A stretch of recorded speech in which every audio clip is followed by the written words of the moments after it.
of shows. Yeah, so it's been like a week and a half since we recorded that episode anyway, isn't it? A week and a half, or 2 weeks? 2 weeks. 2 weeks, yeah, today. Feels like a very long time. So we have denied our audience this bonus episode for so long. Poor things. Hello, audience. We're sorry we've neglected you. We're so sorry. We apologise. We've been teasing you.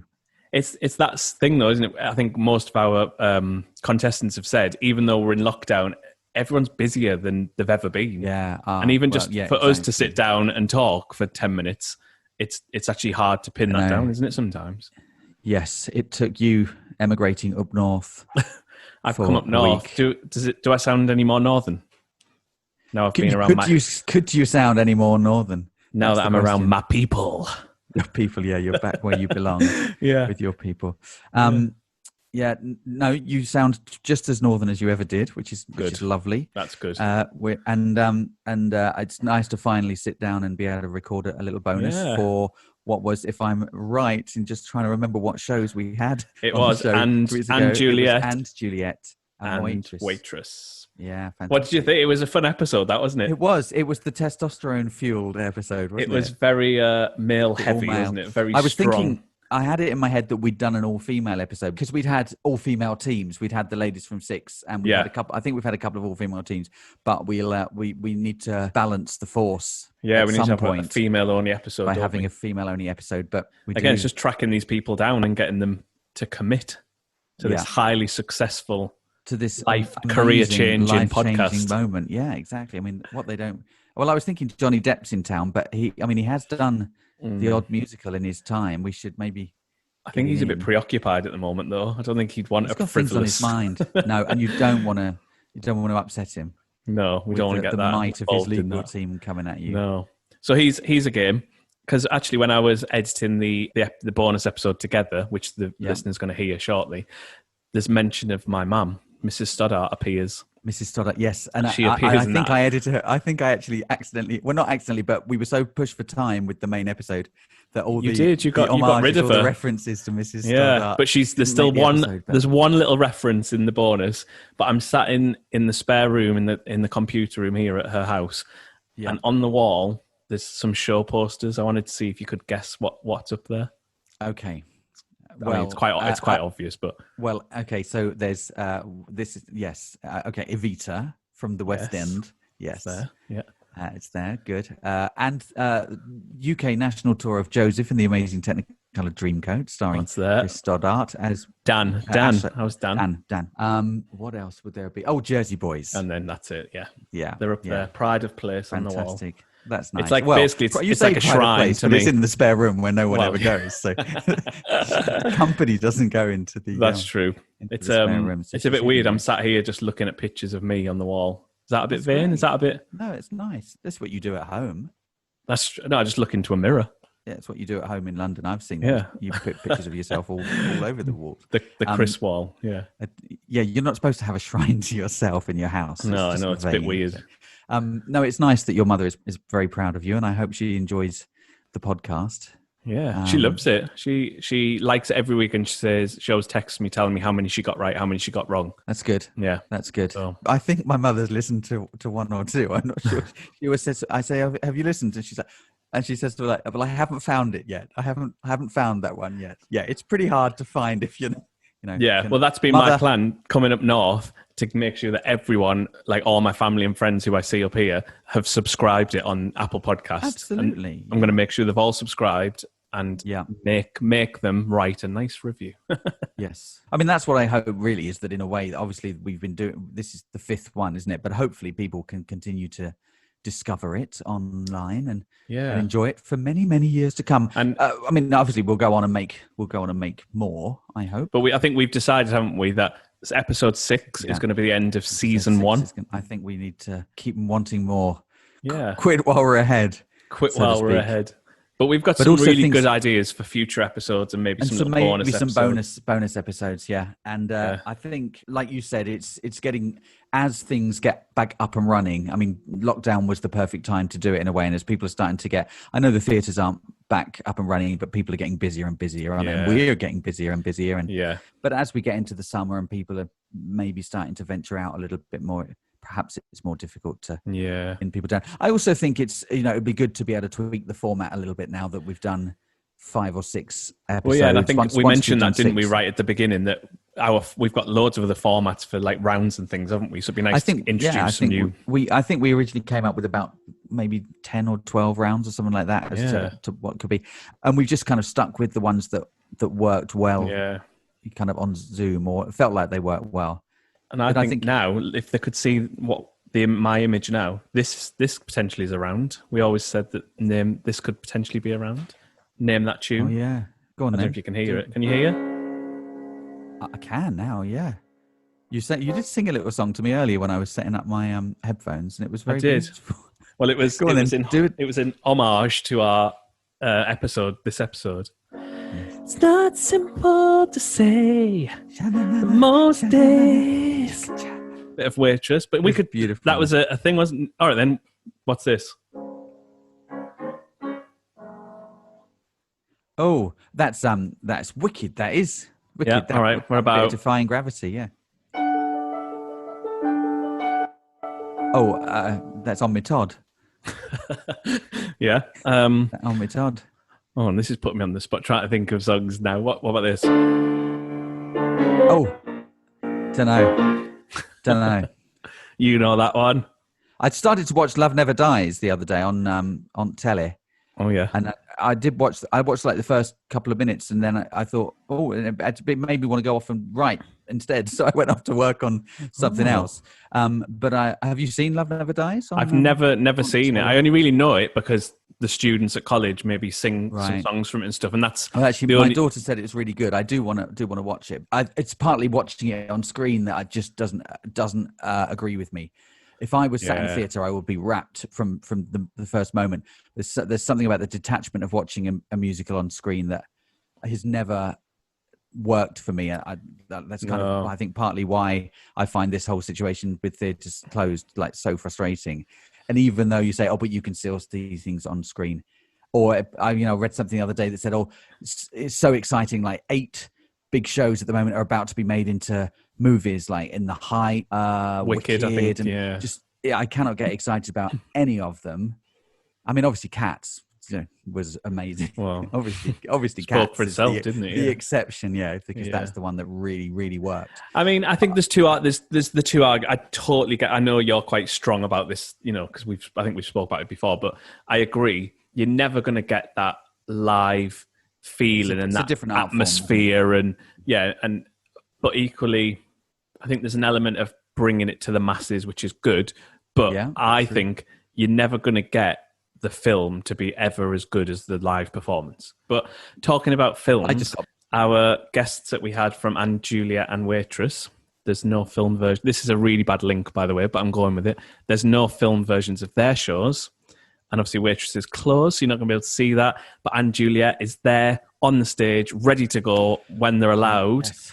And I think maybe it's time for our listeners to have a listen to when Chris and Laurence met Tim and Oliver from And Juliet and Joel and Nathaniel from Waitress. Game of shows. Start with Mr. Tompsett. Hello. Hi, Ollie. And how have you been? Keeping well? Yeah, I've been good. First couple of weeks I felt like this is a nice little holiday, nice break. And then it got a little bit dark and a little bit serious. And I started to realise I had to do something with my time. And I've just been basically decorating, running and eating biscuits. And we were just going to talk a little bit. Obviously, you're in And Juliet at the moment, so you are here representing And Juliet, not officially, unofficially representing And Juliet. So obviously, you're having a little bit of unexpected time off. How's it been in that show so far? Well, I haven't had a chance to see it yet, so all I know about it is I know. I apologise. Tim is looking at me with a very stern face. That's all right. It's okay. It's a new show, and I think it kind of they very, very much on purpose kept it under wraps and quite quiet for a long time. And I think the feeling throughout the industry was it was going to be another one of your typical jukebox musicals, and I've done a few of them, and some of them work. You've done the quintessential jukebox musicals with Rock of Ages and We Will Rock You, haven't you? That's exactly, yeah. And some of them work and some of them don't. And when I got sent the script for and Juliet, it really worked, and I think it works really well. And since we opened in Manchester and then opened in the West End, it's kind of taken Theatreland by storm, in the sense that it's just enough of a good night out and a nice bit, a good story, and touching on some current topics and stuff that I think is a great night of theatre, and you should have, really. But it's gone down so well, and we were picking up so much momentum and having such a good time. For this cruel time that we're living in to sort of stop us in our tracks has been hard for us, as much as it has been everyone.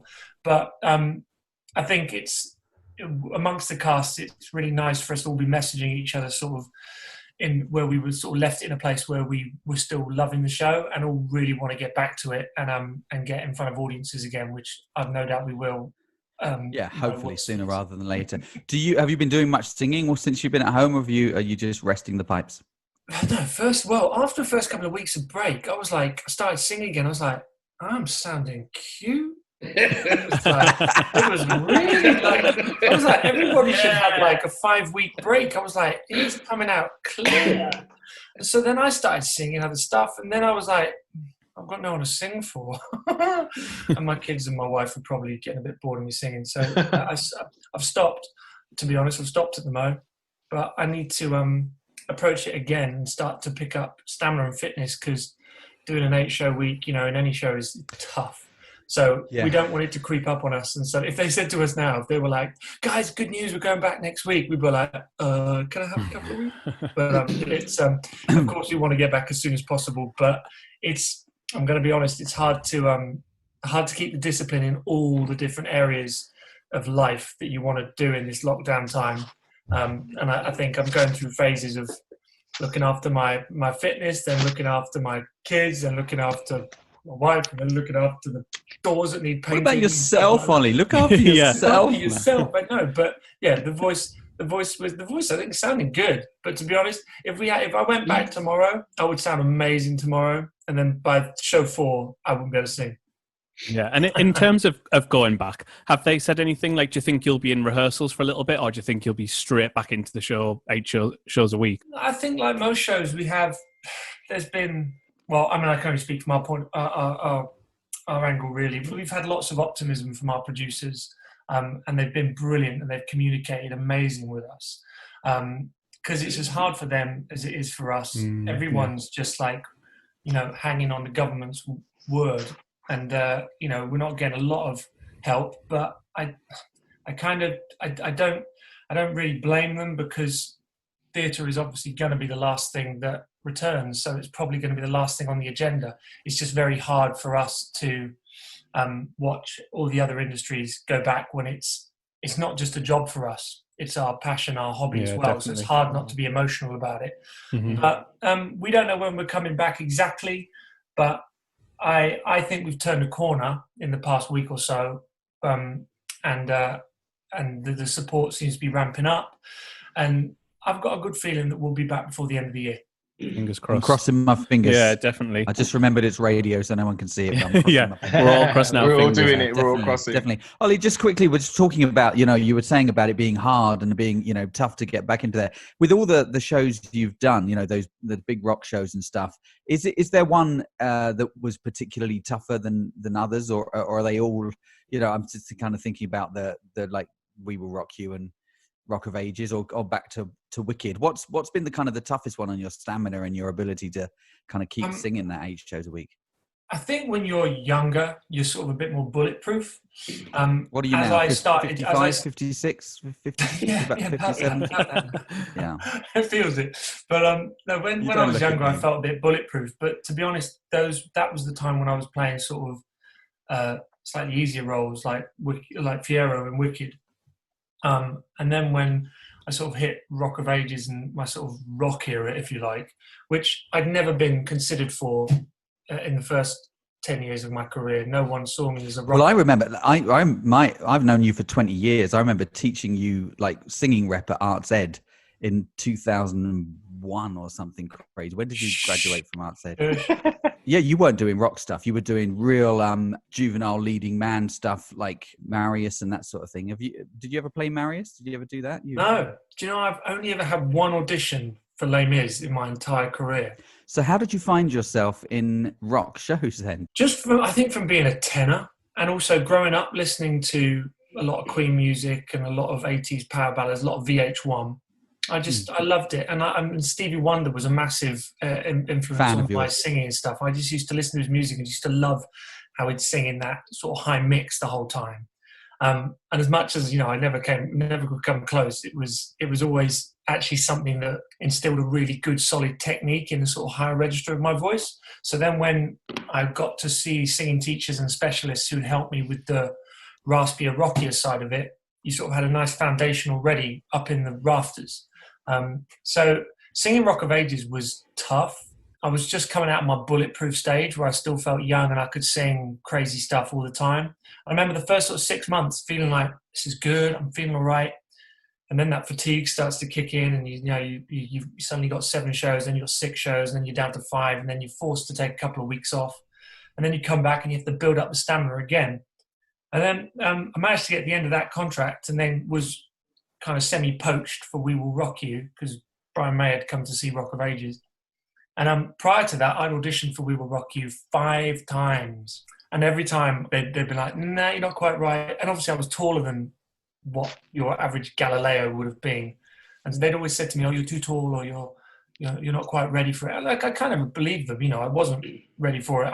Everyone comes into their own at different points in their career. But when I was sort of 30, 31, I felt, and I'd had the experience with doing Rock of Ages, I thought, no, I can do this. And Queen, I love Queen, massive fan of Freddie Mercury. So going into the audition, it felt like a breeze because Queen music kind of has sort of more of a technical, classical kind of side to it as well. Unlike the Rock of Ages stuff, which is kind of, you're screaming for a lot of it. And it's hard to find the difference between singing it technically and actually really rasping it up. Well, it was for me anyway. I think new modern techniques with a lot of youngsters coming through have a better understanding than what we all did 20 years ago. Especially when, like you said, I was trained in doing mainly legit singing. So We Will Rock You, when I went into it, was actually quite an easy sing. But then I had a kid and I stopped sleeping, and suddenly that job became hard because other factors started creeping into my life. But singing up there as a tenor was always something that was more comfortable for me. And funnily enough, when people asked me what was the hardest show I did vocally, it ended up being Sky in Guys and Dolls, because it's a baritone role, really. It's maybe high baritone if you want at best, but it's got some low notes in it, and I don't naturally sit down there. So I had to sort of retrain my voice to sing down there. And then foolishly, the amount of dialogue I had to sing, I used to try and deliver the role in this really gruff voice. I remember trying to make him into this sort of Robert De Niro gangster type character, which I felt it suited it. It felt really lovely when you were approaching the book and the text. But in actual fact, I think people don't realize how much the speech side of what you're doing can affect when you have to flip into the singing in musical theatre where you're crossing over the two. So to answer your question, ironically, the hardest thing I've done is Sky in Guys and Dolls. That's very interesting. Interesting and a very long-winded answer. But, no, it's good. It's brilliant, mate. Thank you so much. Let's move on. We'll move on and we'll be here all night. But I could listen to you talk about it all night. It's fascinating. Let's talk to Mr. Mahendran. Tim, you're in the same show as Ollie Tompsett. Yeah, and am I right in saying, Tim, when I looked, is it your West End debut, this show? It is. So how's that experience been for you? Obviously on the flip side to Ollie, now kind of this is your first West End job, and how's that been? Fantastic. That old veteran over there, how many years ago I did Rock of Ages. I see where we're going with this. We've got the old man angle. Talented rookie. Okay. Yeah. Do you know, it's been incredible. It really has. It wasn't anything that I ever expected. We did a workshop of the show in April 2018, and so we did a 2-week workshop, and I just finished my professional debut actually, which Luke Shepherd directed, and he asked me to come along, and he was doing this workshop, and would I be interested in sort of just being part of it? And I was like, sure, I would love to. And I'd left drama school early, so I was just grateful for anything. I'd be in any room, I didn't care, I'd just do it. And so I got in this room, and immediately, there was quite a few people actually in the show who was involved in that workshop, which is really nice. But I remember Cassidy Jansen came up to me and she said, "Oh, you know, David Vidella's going to come and he's going to play your dad in this workshop and stuff." And immediately I was sort of still in my drama school set mind, and I was like, "Jeez!" I was like, "Okay, cool. You're being paid to be here." And I was like, "David Vidella, who? Do you know what I mean?" And so so we did that, and then obviously they cast it and stuff, and they cast it before we did a 5-week workshop. And when I was younger, my sort of go-to singer was for music theatre was Killian Donnelly. He's got amazing voice, and obviously Ollie was a vocal inspiration for me as well. Like, and so Cassidy told me that Ollie had been casting, and I was like, wow. I was like, okay, big time, okay. And I remember that first workshop day, I was bricking it. I mean, I went into the American church and I was like, oh my days. I was like, what am I doing here? All the American team was there, everyone. I was like, geez. And then it's just been like a joy from start to finish, just been an absolute joy. And so that sort of pressure of it being a West End debut, it's been non-existent really. It's just been a lot of fun. Like, obviously, me and Ollie are utter children on it. I did a Q&A the other day. We invented this game called Wall Ball, right, where you throw a ball against a wall and you have to catch it from behind you. And I was kind of this absolute craze just from us being idiots and kids, right? People ask me on Q&As, "Oh, how have you felt in lockdown not being able to play Wall Ball?" Do you know what I mean? It's ridiculous. But yeah, no, it's the hardest part of it for you, isn't it? Not being able to play Wall Ball. You know what I mean? It's massively social in show business. You know, it's a massive part of all of our lives. Yeah. And Wall Ball. Wall Ball. Wall Ball is. But you know, not only is our sort of passion, our hobby, and our careers been taken away, a massive part of our sort of just, I don't know, the energy, I always think people in show business are the best people in the world, and that's why I do it. It's and every show I do, I meet countless mates that I can take with me for life. 100%. And also it's that thing of like, we used to go into work and used to laugh start to finish. Like, obviously you'd have your own little worries about a show or whatever, but you just used to laugh, and that's such a blessing. I know people going to work and they just can't wait to get out of it, and I used to look forward to that. That was my day, you know, that was my thing that I'd go to. And it's sort of the rug's been pulled a little bit. It'll be back. Exactly, it'll be back. Of course it'll be back. Fabulous. Thank you so much. We're talking to mates who take with you through life. I've known Nathaniel Morrison for probably about 20 years as well. Unmute yourself, my dear. How are you? Thank you so much for coming How tonight. dare you spot me up like that? You could have said like 5 years so people could think that I was young. No, but we were kids. We played in the playground. We played Wall Ball all those years ago. Of course, Wall Ball. Yeah. Okay. Yeah. No, we invented that. Well, we had our own version, but it's had nothing to do with walls. How are you? My friend? How are you surviving? Because talking of like wonderfully sociable people and people who thrive on the energy of the people they surround themselves with, are you managing to maintain that on Zoom and that sort of thing? Yeah, I can't get off the thing. Yeah, we live on it, don't we, Chris? We live on it. Too much Zoom. It's crazy. It's taken, I'm going to be honest, it's consuming a lot of my life, and I'm starting to get worried. I'm actually now having to make sure that I take time out away from Zoom. And obviously Waitress was due to finish anyway, wasn't it? So I mean, technically Waitress would have been done, but you were robbed that experience of kind of the end of a 3-year. You'd been with the show the whole time it was on. Maybe so almost we'll talk 2 years plus. Yeah. So I mean, that must be kind of bittersweet as well for it to say goodbye to the show in that way. Did you know your last show, when it came, was going to be your last show? I mean, I think they did. But what was annoying for me was I'd had a holiday scheduled, and prior to the holiday, I was obviously in the company manager's office, figuring out whether I should go or not, what the government was saying, and like we'd lose out on so much money if we didn't go because the companies weren't budging. So we ended up going. I ended up going to Israel. So whilst I was in Israel, the WhatsApp group that we have blew up, and I was like, no, this can't be happening right now. Even though, you know, I had my concerns when I was going on holiday, I'd never thought that I'd come back to not being able to say goodbye to my colleagues, let alone no job. So it burnt. It really burnt me. It was horrible. It was horrible. Yeah. Well, listen, let's move on to more cheerful things than to talk about for you, because I'm going to be upbeat and Chris and I would. I'm having a horrible time. No, so sorry. Well, that's good, because all we've had so far is Tim like, oh, and Juliet's brilliant, and Oliver Tom, it's all been wonderful. I need some dirt, man.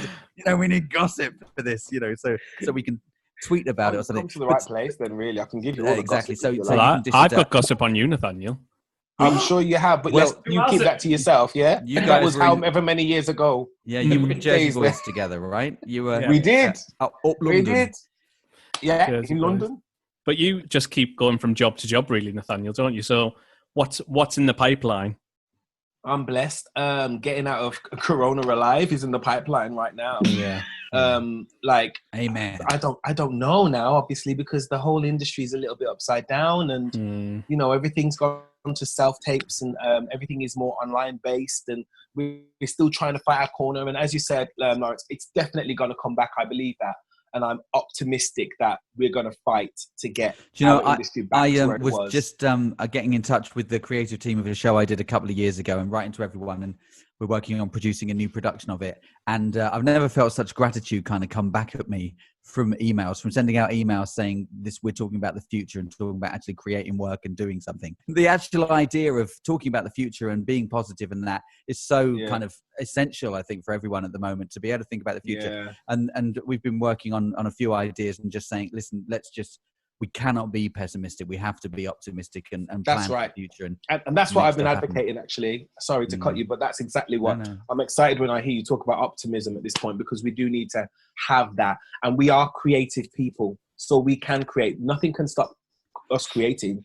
The government can do what the hell they like, but it's not going to stop us from creating. No, exactly. And once we are able to create, then we are able to create platforms for ourselves so that our art can be seen, heard, and experienced. And I know you do. I mean, you're teaching, and you're involved with the choir as well. That you everything. Everything. I'm doing everything. I've just become an agent as well. Wow. Not so long ago. Yeah, I'm now. We'll talk. I could do some work. Oh, come over. I'll sort you out. I'll look after you. Yeah, actually, can you get us all work for? Absolutely. Please. There's a self tape for every single person here. I'm pretty sure of it. Thank you. Me, mate. Not me. No.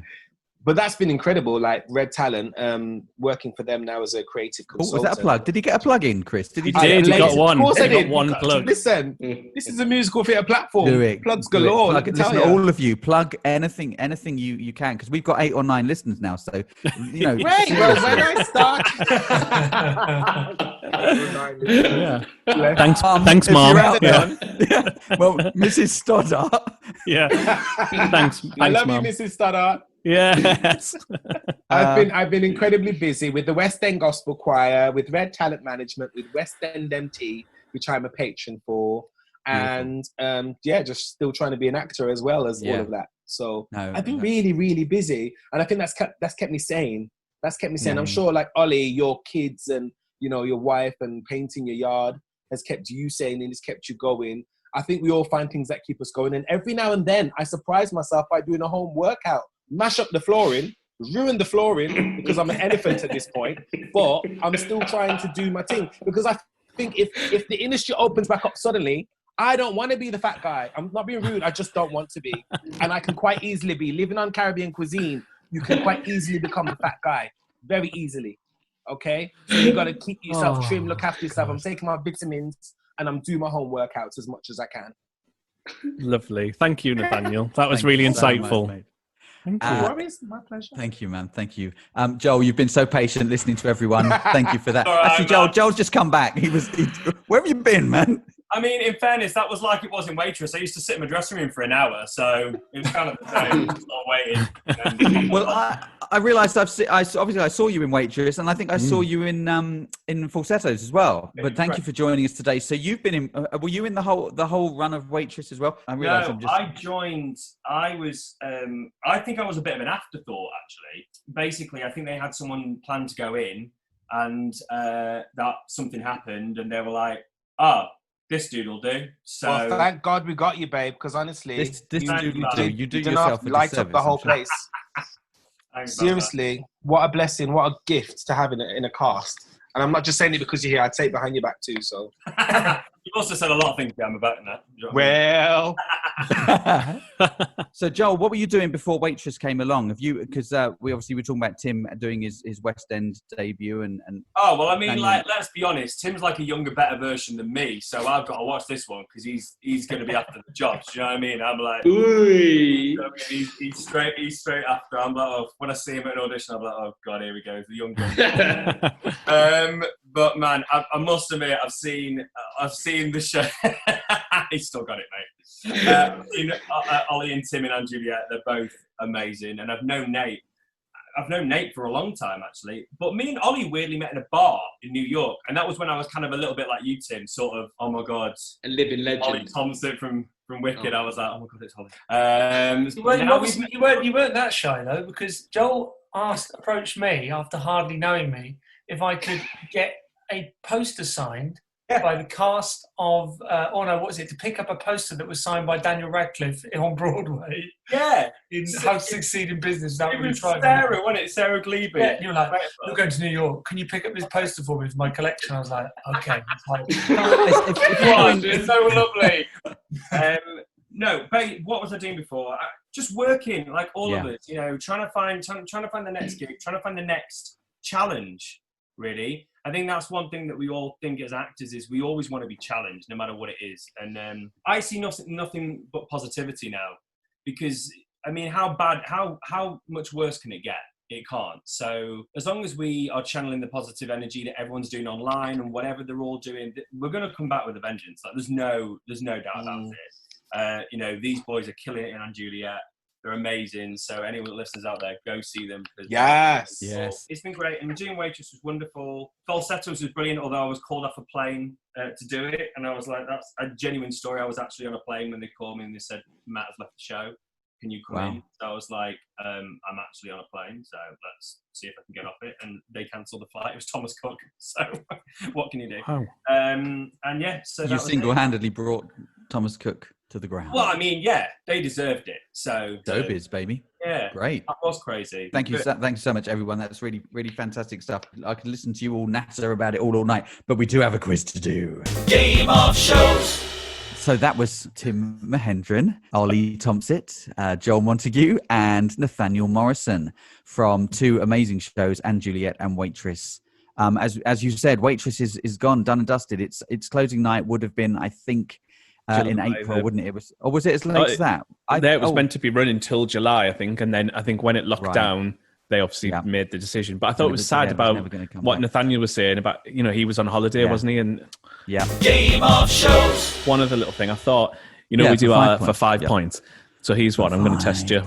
Oh, God. This person was born in 1987. Okay. For 4 points. This person moved to London in 2006 for 3 points. This person is Northern.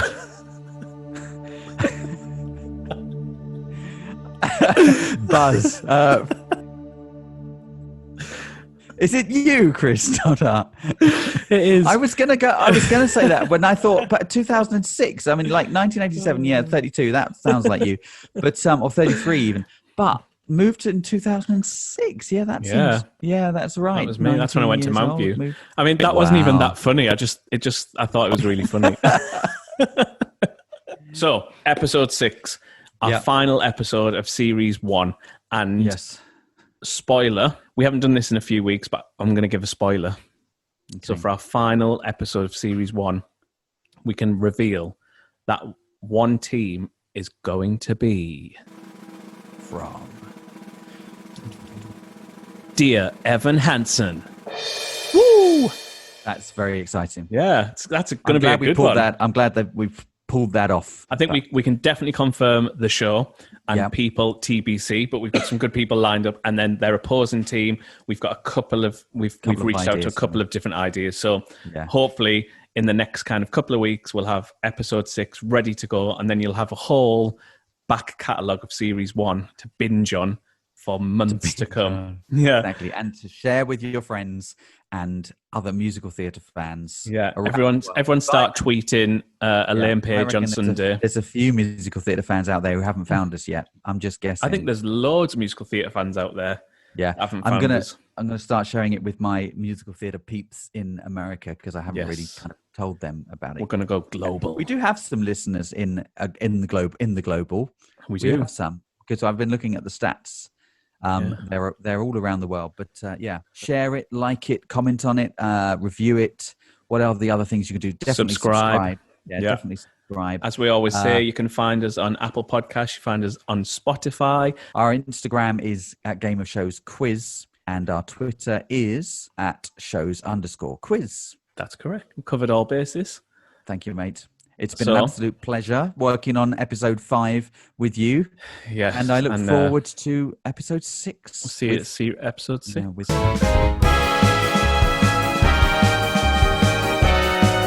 of Shows.